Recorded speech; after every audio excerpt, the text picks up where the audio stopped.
tun na karama fa ake min kirari illahi lazi mace mai kamar maza abin ne babu kadai. Me ya ranke daɗe? Shi ma kansa in kana da kuɗin ka zaka je ƙasar Amurka aje a dasa maka hitsaf ka zo maka ci gaba da amfani da shi yadda kowa ke amfani da shi. Wani abu ne ranke daɗe? Za ka ji labarin daga baya. Wato shi sa muke gaya muku saboda irin wannan ranai. Idan ba ku manta ba, a ranar 22 ga watan 6 2023 na taɓa yi wa Baba Daso nasiha. Allah kuma ya shaida saboda irin wannan ranar muke guje muku. Amma kash idan mutum ya mutu wai sai mutane su ce wai ba sa so ana ɗauko abin da ya aikata ya zo ya posting a duniya.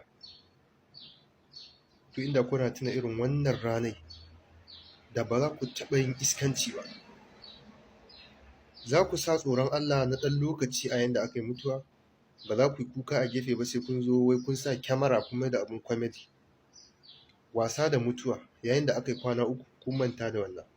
Kowa ya ta posting. Iya abin da za ku iya mutum kenan? Ba za ku yi masa nasiha lokacin yana